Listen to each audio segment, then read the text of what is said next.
Good morning, everybody.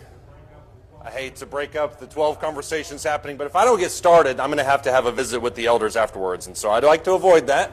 So we're going to go ahead and get started. We're going to be in Genesis, so if you want to open up to that, that's where we're going to start off with Genesis. This is our geography class, which I have been pleased to say that there have been several people that have said how much they love geography. There have been a couple people that said, I thought it was boring, but you convinced me otherwise. So I'll take that as well.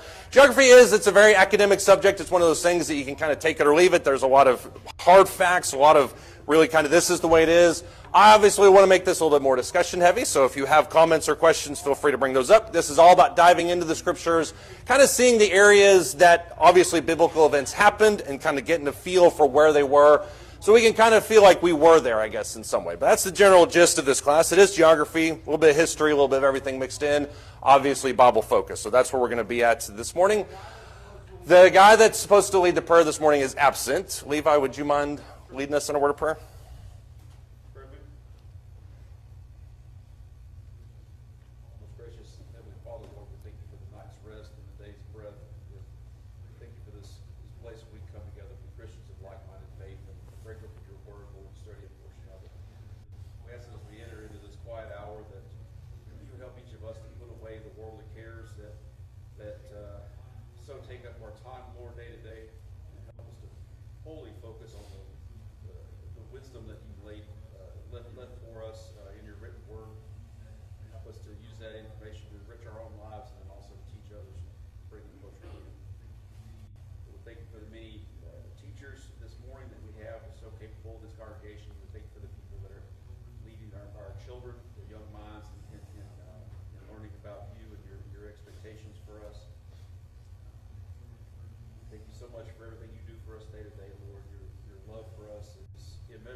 Thank you.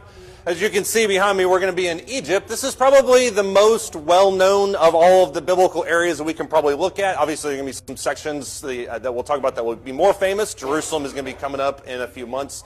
But Egypt is arguably one of the more well-known. What do we know about Egypt? What's your own personal study? What are you familiar with? What do we know about Egypt, specifically as it is in the Bible? That's obviously where our focus is. What do we know about Egypt? You know, I had a feeling when I woke up this morning that you would be the first person to comment, and I was not disappointed. And you're not wrong. Egypt is occupied by Egyptians and other people. So just to put that credit, yeah. I don't know if this is explicitly stated, but I would argue that Egypt, the location is, it's where God fulfills one of the three promises that he gives to Abraham about his descendants will become like the sands of the sea. Yeah, that's true. Yeah. Yeah, we commonly associate that with, obviously, Israel and that Jordan area. But you're right. I think you can look at Exodus and see, okay, they went from 70 to 2.5 million, or 400, to 2.5 million. So there's quite a bit of exponential growth. So, yeah, I can see that happening for sure. Yeah, in the back, what else do we know about Egypt? At least I thought I saw a hand. I might have been mistaken. Yeah, Shell? What else do we know about Egypt?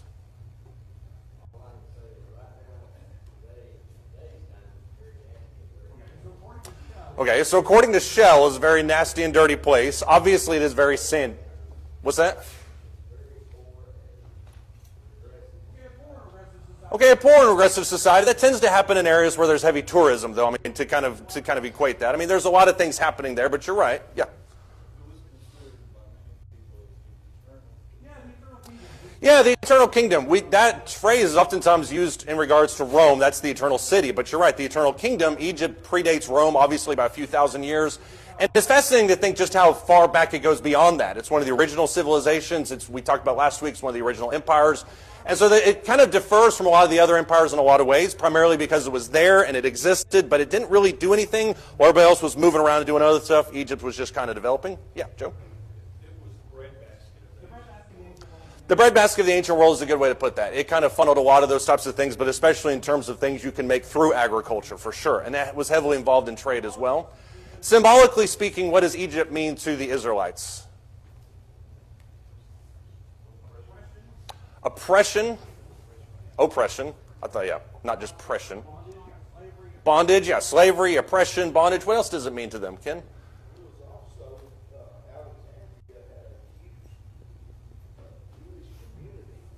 Mm-hmm.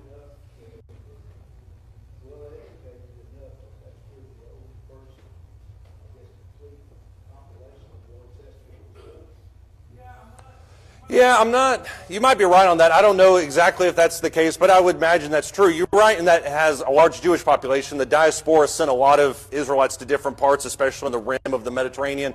But you're also talking about the Library of Alexandria, burned down in 400 AD or 300 AD. That possessed a lot of those types of books. So you do have a lot of Hellenistic type thinking. I think Philo, who's one of the Jewish philosophers, was from that area. So there's a lot of integration from Jewish into Egyptian culture, Hellenism. There's a lot of things happening there. Yeah, Sandra?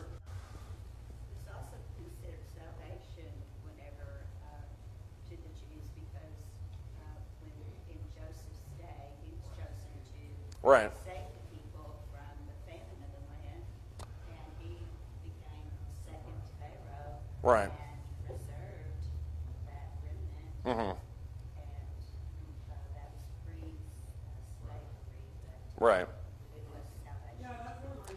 Yeah, that's one of the reasons I wanted to ask that question, is because when we think about Egypt, we think of bondage and slavery and oppression, and all those are accurate, and I'm not trying to diminish any of those phrases, but there are other things that it means too, and especially what you talked about. If you look at Egypt before Exodus, there's a monumental shift that happens between Genesis and Exodus in terms of Egypt. You do have this sense in salvation, where Joseph goes down, takes his whole family, that's there. You also have Abram that goes down. You have other people that go down to Egypt. You remember Jesus and his family when he's a baby go down to Egypt. So Egypt, in a lot of senses, represents kind of this idea of a sanctuary. When you get into the actual Exodus itself, the people that are on the path towards the Promised Land, where do they oftentimes want to go? They oftentimes just want to kill Moses and go where? Back to Egypt, exactly. Curtis, was that what you were going to say?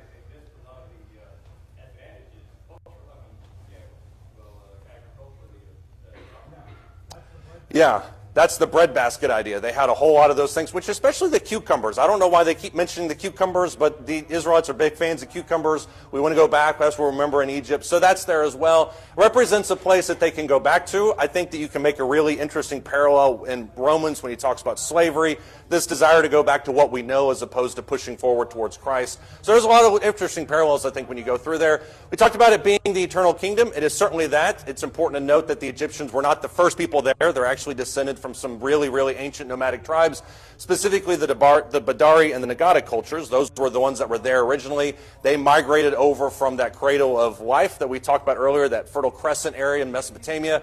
So they came down there and they basically just kind of sat there. They developed agricultural systems that allowed them to grow plants and grow all these different types of things. And then they're also called the people of the Black Land, primarily because they have this very fertile area. What is the reason for Egypt being so fertile? Because it is very fertile. It's very grow heavy. Why is that?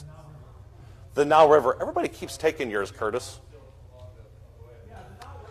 Yeah, the Nile River is so integrated into Egyptian culture. I think you can make a strong argument there would be no Egypt without Nile. But what's most fascinating about them is their ability to integrate the Nile into their everyday life. You talked about it being this kind of agricultural system. What else did they use the Nile for? Transportation. They used it for commerce. They used it as a form of worship, and many times they worshipped the Nile River as a form of a deity. So there's a lot of emphasis on the Nile River, and I think very appropriately so, especially when you look in the ancient areas. When you look at Egypt as a whole, you kind of have this dualistic nature of it. And this is something I don't think we oftentimes give a lot of credit to, primarily because we think of Egypt as Egypt as Egypt. But there is a lower Egypt and there is an upper Egypt. Why do they call the northern part lower Egypt and the southern part upper Egypt? If you can work that in your brain real quick. Why would they call one the opposite? What's that? Elevation could be part of it. Chris? Okay, so we got 2 votes for elevation. I saw another hand. Somebody's got to throw some. Yeah.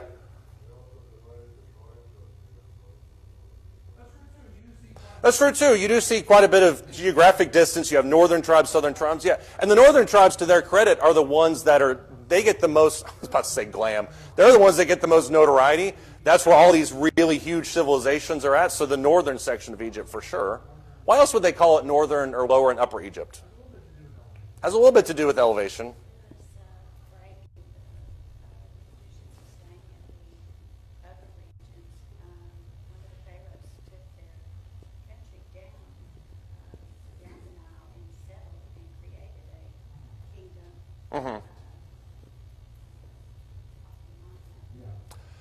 Yeah. He took his whole country there and changed the worship of many gods to one God. And then, after he died, then they went back the upper area of Egypt. Right. That is another aspect of this that is interesting, is when you look at the differences in the lower Egypt or the northern part and the southern part, we mentioned the tribalism that exists between those two ideas.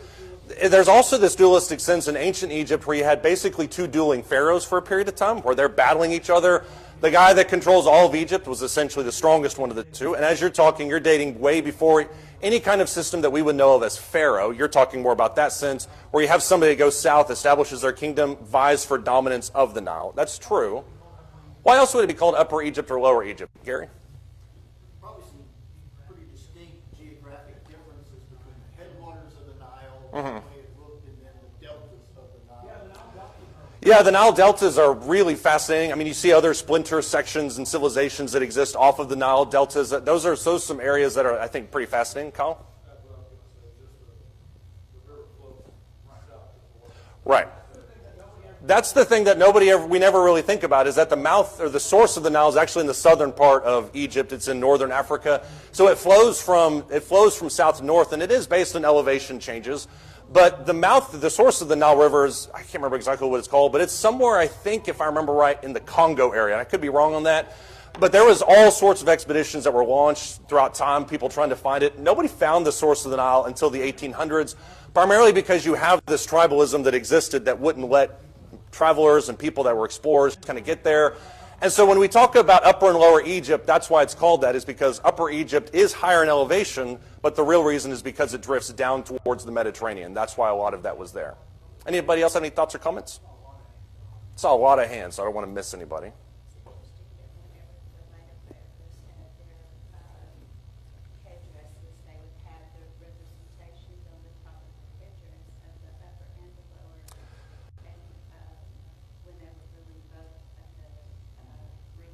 And only one whenever they would take out the either one of the symbols in the north or the south. So you could look at their headdress and notice if they have the two emblems and know that it was a pharaoh of the I actually didn't know that. That is interesting. I didn't get too much into Egyptian kind of headdresses, but I can see that being a main part of it, especially if they feel like a lot of their power comes from the Nile. I can totally see that for sure.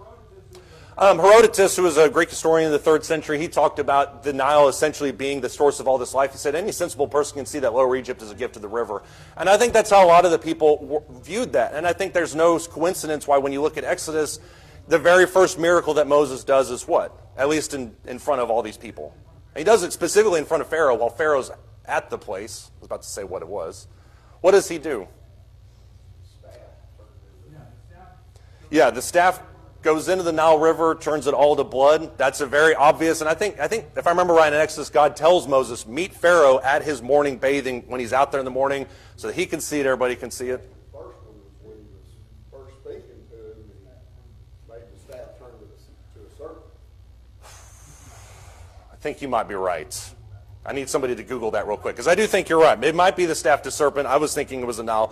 One of the two is the very important miracle that he talks about. So I think we can kind of all agree with that.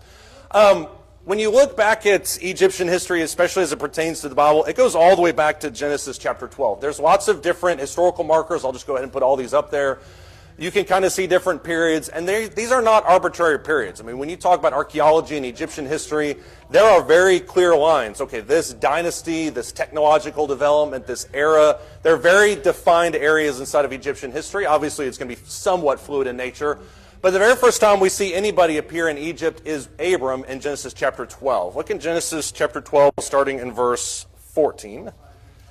Talked about it being kind of this idea of a sanctuary or a place that they would go in danger. Genesis chapter 12, starting in verse 14. It says, it came about when Abram came into Egypt that the Egyptians saw the woman was very beautiful, which I don't think we give enough credit to that, because you have an entire civilization and an empire that's been in existence for a couple thousand years. Everybody unanimously agrees that Abram's wife is gorgeous. And so I think we just have to kind of give credence to that. So much so that in verse 15, Pharaoh's officials saw her and praised her to Pharaoh, and the woman was then taken into Pharaoh's house. Therefore he treated Abram well for her sake, gave him sheep and oxen and donkeys and male and female servants, female donkeys and camels. But the Lord struck Pharaoh and his house with great plagues because of Sarah, Abram's wife. Why does Pharaoh think Sarah is single? Why does he take Sarah into his house?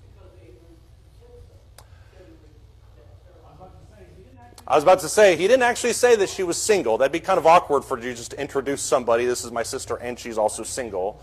Why does Abram lie about the situation with Sarah? Or does he lie? Let's throw that little wrench into the equation. What's that?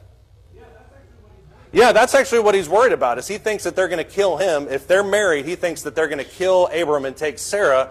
He convinces Sarah to pose as his sister, which is not an untruth. She is his half-sister, and so that's kind of what he talks about.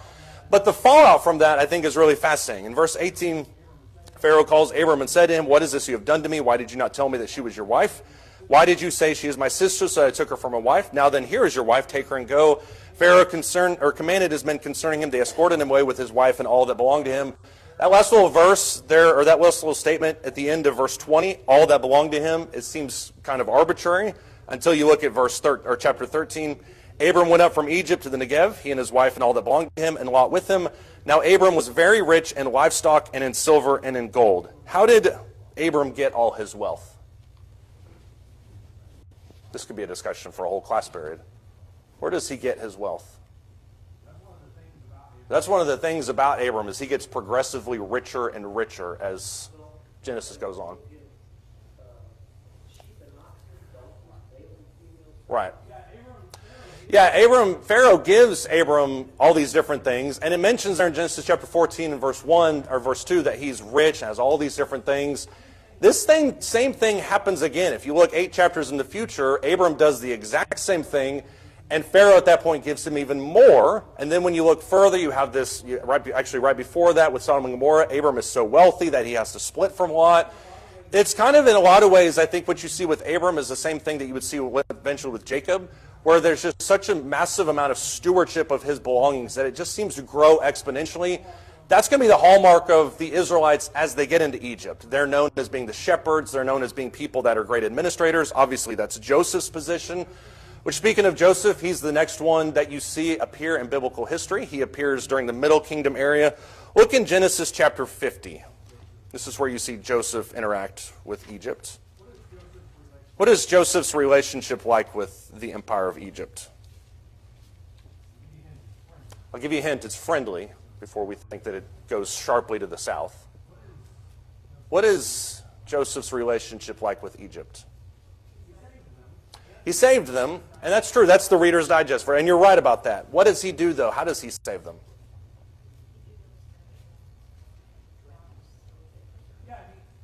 Yeah, he knew there was going to be a drought, so he preserved them, and the reason he knew that there was going to be a drought was because he interpreted a dream while he was in prison. He's brought out of prison to interpret the dream. Curtis? Yeah, he implemented the plan that mitigate the issues of saving up the grain. Mm-hmm.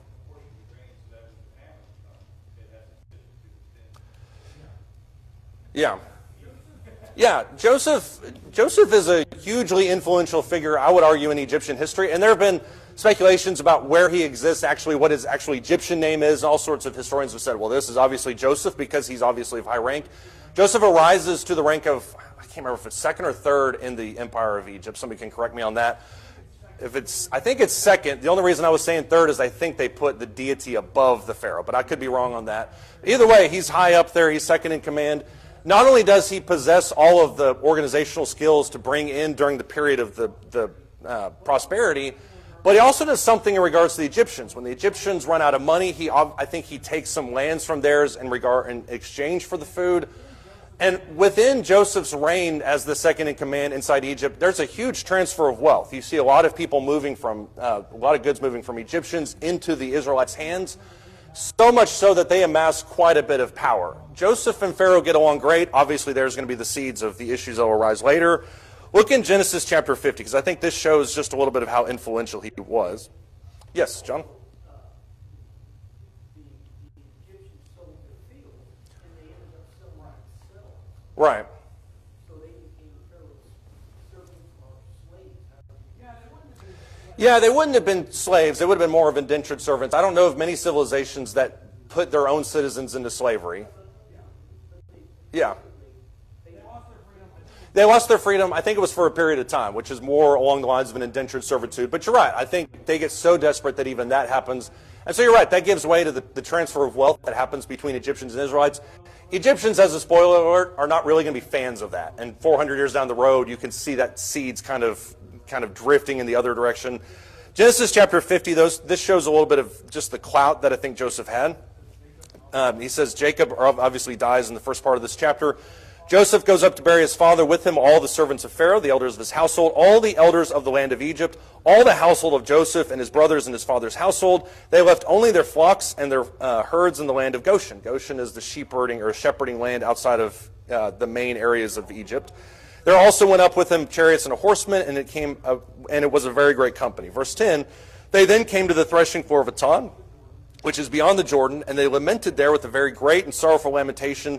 And he observed 7 days mourning for his father. Now when the inhabitants, verse 11, of the land, the Canaanites, saw the mourning at the threshing floor of Etan, they said, this is a grievous mourning for the Egyptians. Therefore it was named Abel Mizraim, which is beyond the Jordan. When it comes time for Jacob to die, and they take him back to Israel, who goes with them? Everybody. I mean, Pharaoh doesn't go. To my knowledge, Pharaoh is not included in this. Pharaoh's not going to leave Egypt unless he has to. But who goes with Joseph to bury Jacob? A lot of the Egyptians, and also a lot of the upper crest of the Egyptians. You see there in verse 7, he talks about the elders and the servants of the Pharaoh, all the elders of the land of Egypt, all the household of Joseph. They have chariots that come with them. This is not a small little funeral procession. This is a monumental one that extends all the way from Egypt all the way up into the land of Israel. And the progression is so monumental that the inhabitants of Canaan even think to themselves, something bad happened inside of Egypt. That's the kind of impact that Joseph has inside this land of Egypt. It's just a phenomenal amount of clout and a phenomenal amount of ability that he has. What changes between Joseph and Moses? Somebody's going to say everything, and I know that's true. Time changes, 400 years in the future. Different ruler, and not just a different ruler, I think arguably even a different dynasty. You're talking about a different set of rulers that come from a different family. I could be wrong on that. What changes between Joseph and Moses? Yeah, Paul? The Israelites do become enslaved, become common workers, and that's true too, and we'll get to that eventually, but you're right on that. There's a specific phrase in Exodus about the enslavement, though I think that kind of sums it all up. There arose a Pharaoh that what? That didn't know, I don't know who said that, but did not know God. Why is that a big issue? You're right. Didn't know Joseph. Didn't know the God of Joseph. Thank you, John. You're right. Why is that a big issue? To just forget Joseph. Right. That would be akin to 100 years from now, somebody just saying, you know what, I don't really know who George Washington was, and more importantly, I don't even care. And so we're just going to trash Mount Vernon. We're just going to destroy everything that it has. We're going to rename Washington, D.C. So I think that, yeah, it's a pretty huge shift, and I don't think it comes about by accident. I think a lot of it comes about because of this fear that the Egyptians have towards them. And that changes everything in the relationship between these people. If you look in Exodus chapter 1, starting in verse 7, it says, the sons of Israel were fruitful, they increased greatly, they multiplied, they became exceedingly mighty, so that the land was filled with them. Verse 7 tells you everything you need to know about the shift in power and dynamics inside of Egypt. A new king, this is what John just mentioned, arose over Egypt who did not know Joseph. He said to his people, behold, the people of the sons of Israel are more and mightier than we. I don't know if they told the Israelites that, but hopefully they didn't, or else that would have been a bad move on their part. Verse 10, come and let us deal wisely with them, or else they will multiply, and in the event of war, they will also join themselves to those who hate us, fight against us, and depart from the land. And that's when verse 11 happens. So they appointed taskmasters over them to afflict them with hard labor. They built for Pharaoh storage cities, Pithom and Ramses. What did they realize about Israel? What did the Egyptians realize about Israel? Becoming uber powerful. And if they're not careful, in the next 400 years, Egypt isn't going to look like Egypt anymore. It's going to look like Israelites. So what do they decide to do? What's that? They kill the boy babies, I think is that in Exodus 1 or 2? It is in Exodus 1, yeah. They kill the boy babies, but before they do that, what do they decide to do? We're going to put them all into slavery. Why is that? Right, so try to stop them from multiplying, but even more importantly, what do they need them to learn? What does Egypt want these people to learn? Submission, exactly. You are not the same as us. You don't belong with us, even though we inhabit the same type of land, which is so fascinating because Egypt, like a lot of cultures, was very multicultural, a lot of diversity happening in that place. But they pinned it on the Israelites because of their massive growth and said, you're not like us. You can't have citizenship. You're not the same type of people. They pinned it on them specifically.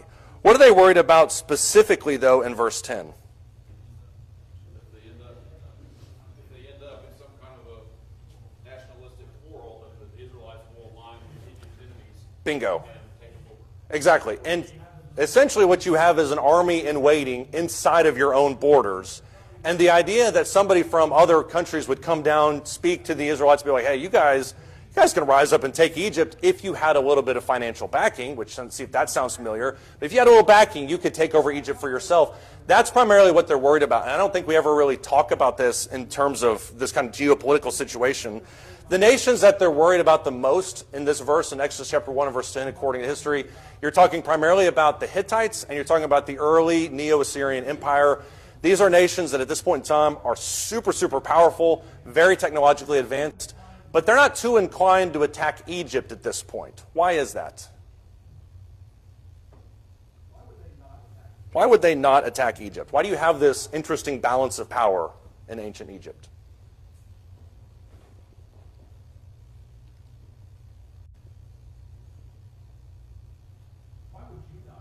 Why would you not attack them if you're the Hittites? Not the easiest place to get down to. They're pretty protected by water.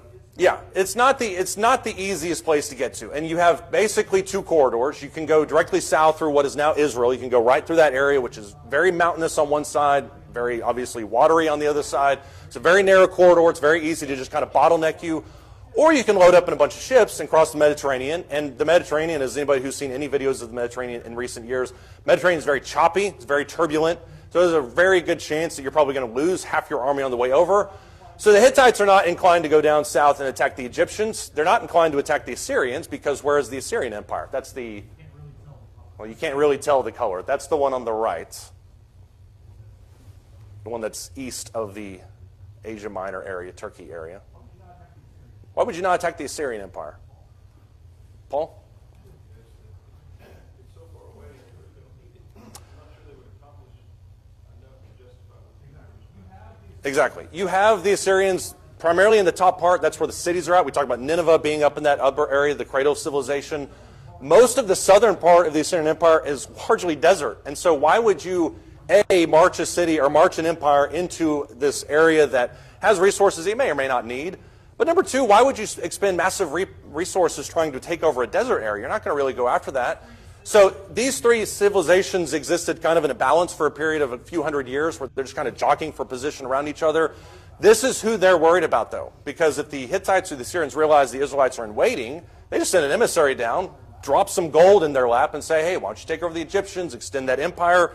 You've got double your empire that you used to have. And I think that's a real danger that they were worried about in that area. This also, time span, gave way to one of the very first peace treaties that you see in recorded history. The Hittites and the Egyptians would eventually reconcile, primarily because they both hated the Assyrians. So they eventually found some common ground between them. But there's some words used in this very first peace treaty that are fascinating. He talks about the good regulations of peace and also of brotherhood. Why is brotherhood such a fascinating word for these people? I realize we're going quick, so if you have comments or questions, feel free to run them out there. Paul?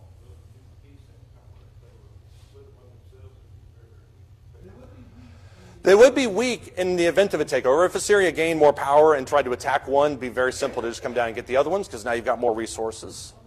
But why is brotherhood such a fascinating word? Well,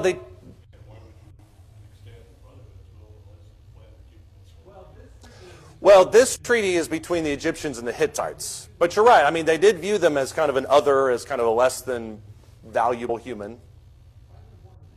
Why is it important that they called them brothers?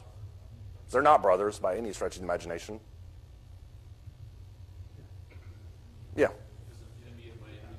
This is exactly what it is. We have absolutely nothing in common. We don't get along. We don't worship the same gods. We don't even really like trading with each other. But because we both hate Assyria, let's band together and we'll call it a brotherhood. This peace treaty extends for maybe 30 years before it just completely disintegrates and goes the opposite direction. It's a very turbulent area in this time period, I think, specifically. Does anybody else have any thoughts or comments on this? Look back in Exodus 1 and verse 11. There's another little marker in here that is interesting. In verse 11 it says, they appointed taskmasters over them to afflict them with hard labor, and they built for Pharaoh storage cities, Pithom and Ramses. There's two cities that are mentioned specifically in this section, verse 11, Pithom and Ramses. What are these cities? And they're still around, to my knowledge, today. I could be wrong on that, at least in some form. What are these two cities?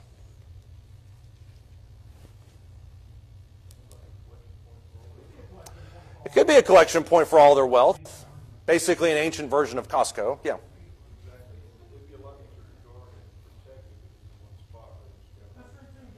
That's true too. Yeah, you can make it like a Fort Knox situation where we're just going to concentrate all our wealth and right there, and we'll just guard that. We'll put it 100 feet underground and put a nuclear bomb aimed at it or whatever the situation is. Yeah, maybe we're just going to concentrate it so that it can be easier to guard. What's fascinating about this is these, when it says storage cities in this section, your translation may say something different. They're not actually just gigantic Amazon warehouses. These are actually munition centers. Actually, an ancient version of munition centers is where they stored their shields, their swords, all their chariots. When they weren't using them in active warfare, this is what most of them were. They're also located on the eastern edge of Lower Egypt. You can see there Pithom and Ramses kind of in that Nile Delta region. So they're located on the eastern side of Egypt. Why is that important? Why would you put your munition centers on the eastern side of Egypt? That's where you're going to need them, but why would you only need them there? You're leaving 3/4 of your empire wide open.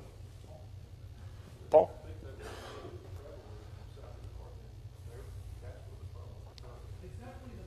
It's definitely the main travel route. If you're going from Egypt up to those other two empires, that's the main trade area that you're looking at. That's true. That would kind of prevent the bottleneck section from them coming in, just kind of taking everything else. Why would you not guard the other three sections? Well, you're right, clearly because you're not worried about them, but why would you not be worried about them, Chris?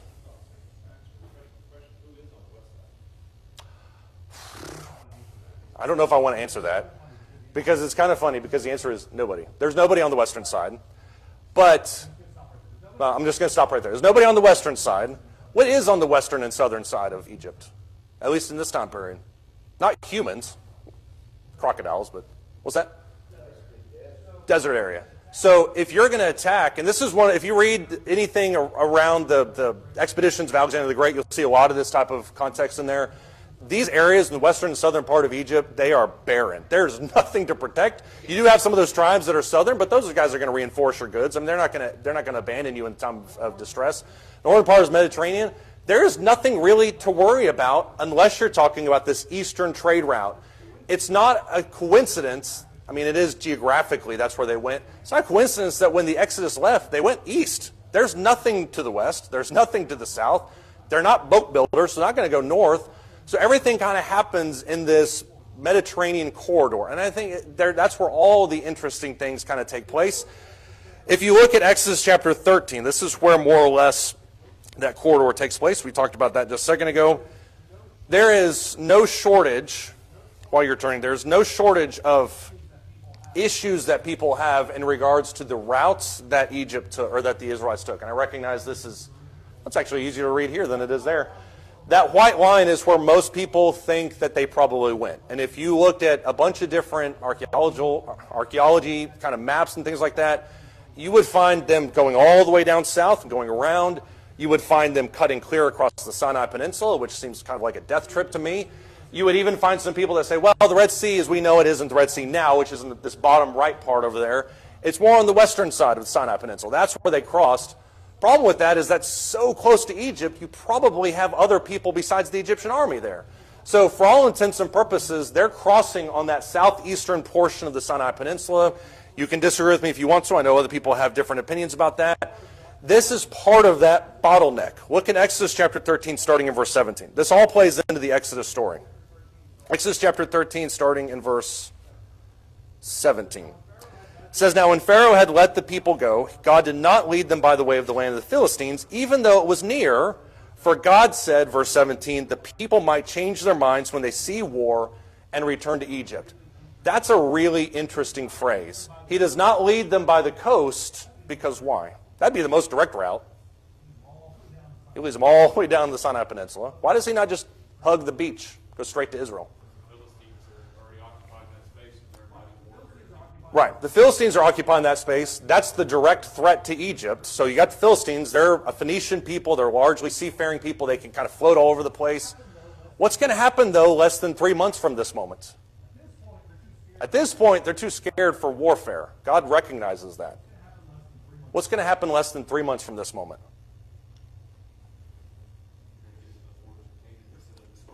Yep. They're going to get to Canaan less than 3 months after the Exodus. They're going to show up at the border, and they're going to say, there's no way we can fight. God believes in them or knows that they have the ability in Numbers 12. Exodus chapter 13, verse 17 does not think that they have the ability because of the nature of their newness and their fear in regards to warfare. They have the capability. I don't know if somebody out there wants to answer the question. They have the capability. God tells them that they can't. Look at verse 18. We'll keep reading. Hence God led the people around by the way of the wilderness to the Red Sea. I think that horn's literally on the other side of that door. Verse 18, gives more credence to the situation that they have. It says, the sons of Israel, I don't know which one of those two men did that, but I appreciate that. It says, the sons of Israel went up in martial array from the land of Egypt. So they carry with them warfare elements. I don't really know what to say at this point. Let me ask you this question. Are the people ready to fight the Philistines, or are they not ready to fight the Philistines? Is there a second one? Somebody really wants to answer that question. Are the people ready for the Philistines, or are they not ready? I'm going to move in this direction. Let's all face over here. I wish you could have seen how many anxious people were clicking their keys. There was so much anxiety in the building. There's no reason to call them out like that. Back to the original question in verse 18. They're not ready to fight. Does anybody disagree with that? Does anybody think that the Israelites are ready to fight the Philistines? God says they're scared. That's true. Physically, are they ready? There's a lot of people that say no, because obviously God said they weren't ready, but are they physically ready to fight the Philistines? They didn't want it. Physically, they were ready. If you look in verse 18, they went up in martial array. They have arms. They have weapons. How many people are in Israel at this point in the Exodus? 2.5 million people. There is literally nothing changes between the Exodus beginning and their arrival in Numbers 12 at the land of Canaan except for a mentality shift. What changes in those 3 months?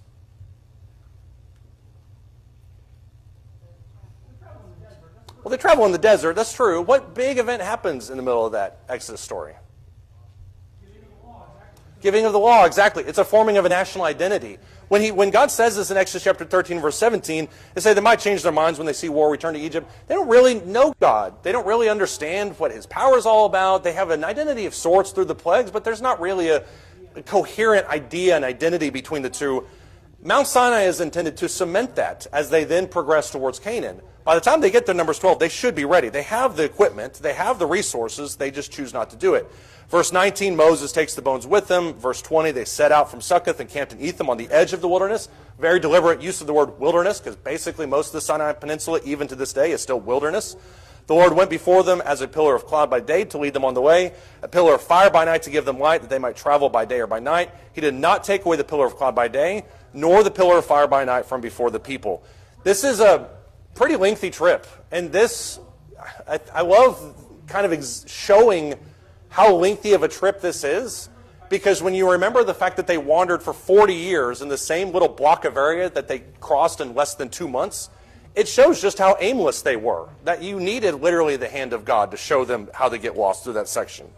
Like I mentioned a second ago, there's lots of disagreement about where the Red Sea crossing actually is. This is a blown-up version of that southeastern portion of the Sinai Peninsula. If you can see, largely this bottom area is trapped. There's mountain areas around that. So there's a reason they went around the rim, primarily because of that hilly region around the interior section of it. If you look at Exodus chapter 14, verse 1, Pharaoh knows this. And this is a part of the story that we never talk about, the strategic side of Pharaoh's attack and pursuit of the Israelites. In Exodus chapter 14, starting verse 1, he says, the Lord spoke to Moses, saying, tell the sons of Israel to turn back and camp before Pihir-Hath, between Migdol and the sea. So in this corridor section, that's where you need to be. You shall camp in front of Baal-Zephon, opposite by the sea. For Pharaoh will say, verse 3, to the sons of Israel, this is Pharaoh talking to them, they are wandering aimlessly in the land, and the wilderness has shut them in. What does Pharaoh understand about this area? He knows the route the Israelites have taken. And they've only been gone for a few days. They've been walking. There's lots of them. He's got chariots. Speed is on his side. But what does he know about this area? They're going to get stuck. You got the mountains on the interior. You got the waters on the right. And there's a section of the northern part of this southern part of the Sinai Peninsula that closes off because of mountains. If he can take this route down and around them, it's so easy to just take the Israelites and march them right back to Egypt. Why does Pharaoh have this change of heart? Because I think sometimes we mount it to regret, and Pharaoh just wishes he hadn't let them go. Why does Pharaoh pursue the Israelites? He's already lost his oldest son, which is not only a tragedy personally, but is a huge slam to his deity and claim to power over those people. So he's already lost that. Who's going to do our work for us? You let 2.5 million people go. Who's going to make our grain? Who's going to ship these things? Who's going to do this stuff? Why else does he take them? Give you a little insight into the mind of Pharaoh. That's true. They plundered the Egyptians. They asked politely, but yes, In Pharaoh's eyes, yeah. this mass group of foreigners took all their stuff. Right. Not only did they leave 2.5 million people, their entire labor force leave, which is probably more people than in Egypt at that time, but they also took most of their goods and silver on the way out. If you're Pharaoh, why would you not attack them? What else do you have to lose that you haven't already lost? And so I think this gives a little insight into where Pharaoh's at this point. We just think, well, he should just let them go. I don't know if you would have. I don't know if I would have, because they essentially bankrupted Israel or Egypt on their way outside. So the wilderness shutting them in at this section, there's a huge geographic component to this element, or this story. In verse 5, it says, when the king of Egypt was told that the people had fled, Pharaoh and his servants had a change of heart towards the people. And they said, what is this that we have done, that we have let Israel go from serving us? Why did we ever make this decision? So he made his chariot ready, took his people with him. He took 600 select chariots and all the other chariots of Egypt with officers over all of them. That's not enough people to conquer Israel. That's only enough people to provide a police escort back to Egypt. The Lord hardened the heart of Pharaoh, king of Egypt. He chased after the sons of Israel as the sons of Israel were going out boldly. Then the Egyptians chased after them with all the horses and chariots of Pharaoh, his horsemen, his army. They overtook them camping by the sea, besides Pi-hahiroth in front of Baal-Zephon. And as Pharaoh drew near, the sons of Israel realized the same thing that Pharaoh knew, which was that they were right there in this basically dead-end alleyway. Behold, the Egyptians were marching after them. They became very frightened. The sons of Israel cried out to the Lord. They said to Moses, is it because there were no graves in Egypt that you have taken us away to die in the wilderness? Why have you dealt with us in this way, bringing us out of Egypt? What is the situation in Israel at this point?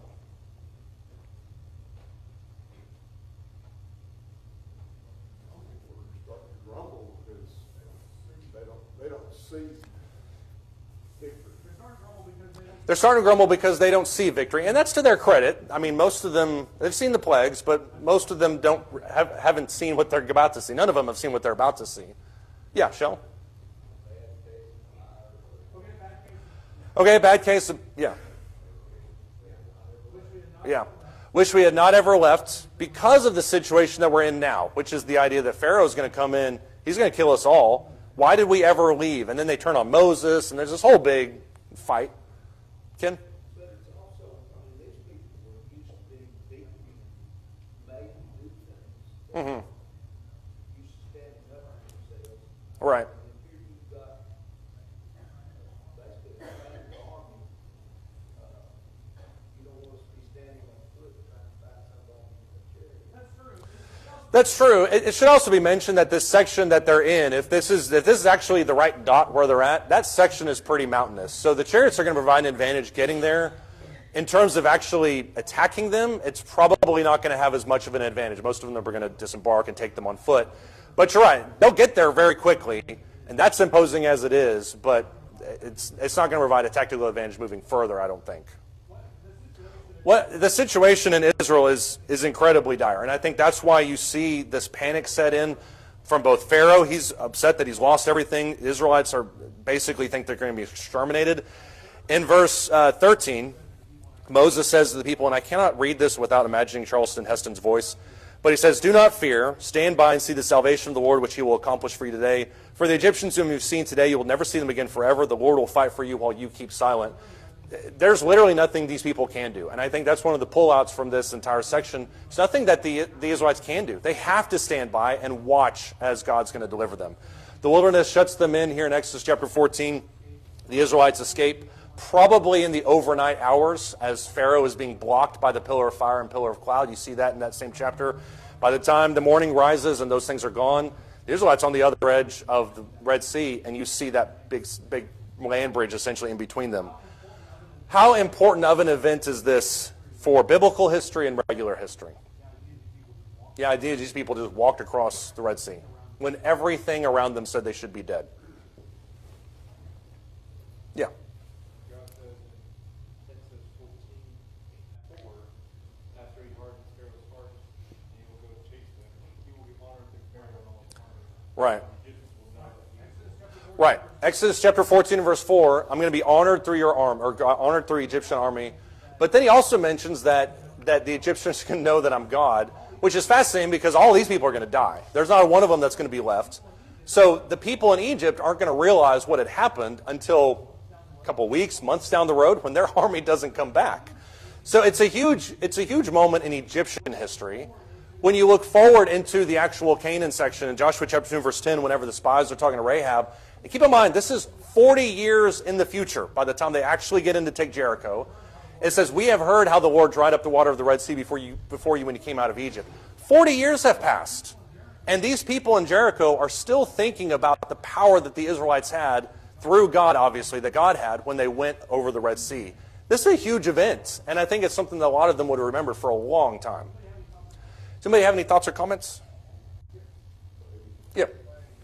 One thing to think about when God parted the Red Sea, it wasn't like it is in the movies where it just all of a sudden opens up. With people fishing into the side? It Yeah. says that God caused a strong east wind to blow all through the night and part of the water. So it was kind of a slow, Yeah. it wasn't just all at once thing.